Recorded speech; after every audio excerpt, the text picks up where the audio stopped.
Welcome back to our Proactive London studio, where I'm talking to Ankur Ghosh now. He's the CEO and the founder of SSV Capital. Ankur, it's great to see you. How are you?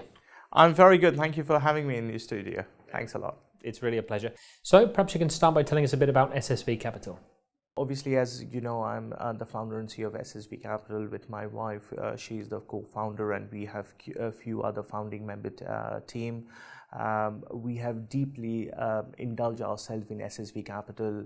At the forefront, building a better tomorrow is the forefront of SSV Capital, right? So anything we do, we adopt an ethical and sustainable approach, whether we follow the PPP approach of people, planet, prosperity. But again, most importantly is we diversify our investment strength into key sectors which are very high yielding.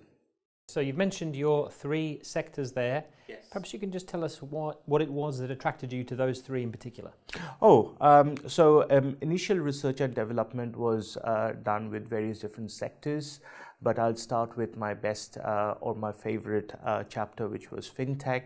So basically, generally, if you look into the fintech adoption in UK since 2019, 64% of population has been using fintech. Right, whether it's regulatory requirement, whether it's insurance, whether it's making a payment through, and the adoption grown by 71% even during the COVID, right? The deal size of the market itself, because we got to make a profit statement for our investors, the deal size of the profits, though it went up by 71% and it's still expanding, the deal size went from $51 billion to almost over $200 billion in the last 3 years. That was phenomenal. And that's why we categorically looked into the fintech, more importantly into the banking and the payment side. And that's why fintech on a whole. But if you look into the funds, I mean, alternative investment funds has massively grown. We are talking about $250 billion US. And every single day, if you look into the research and development, people are looking for more high income growth. They're looking at alternative investments, inflation hedging. That's why we categorically looked into the fund sector by building ESG sustainable funds, which is creating an impact based on the fintech and the proptech sector. And obviously the last sector being real estate as such, who don't love real estate over here, bricks and mortar is the main thing. But if you bring the proptech technology back into the real estate, and if the financial forecasts are real, I mean, people are doing everything on one-stop platform, from buying a property to selling a property, from renting a property or subletting a property. Everything is done on a technology background. So if we are an asset manager, but we generally look into the technology advances. I mean, if you look into the next 5, 10 years, 15 years, AI is going to be taken over. So we are generally looking at technology-driven business, whether it's the fund, whether it's the real estate or the proptech or even the banking and fintech. Well, Ankur, I was going to ask which of those three sectors was your primary focus, but it sounds like you have a certain preference for the fintech.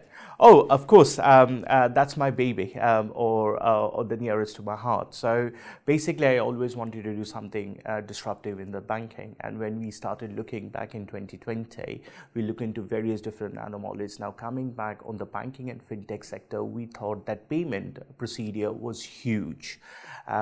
Fintech, obviously, when you're talking about the payments, whether you're talking about cross-border payments, right, or beyond border payment, that is huge. So we are developing something really, really good, which is going to bring an innovation within the next few months on our launch. So that is something I would want to talk a little bit more on a soft launch, but it is going to bring it's going to drive innovation and a disruption for sure.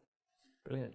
So we've got that to look forward to, but what else do you think that people keeping an eye on SSV Capital can expect from the next few months and even years? Okay, so I mean, next few months or the next year or so is really challenging because we have just gone the footfall of the last 3 years. We are an actively growing company.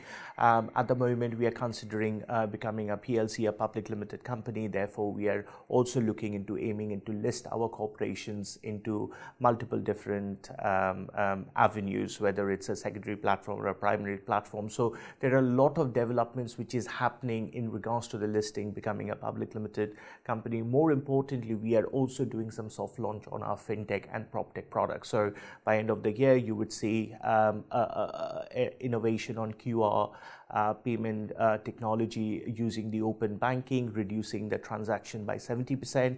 You would also see a fintech or a proptech based fund being launched by us, and therefore on the commercial estate we are also launching a massive proptech technology platform. So there are a lot of things are running in parallel for SSV Capital. We are growing, and that's why we would want our investors to grow with us, to build a better tomorrow. That's the more important thing.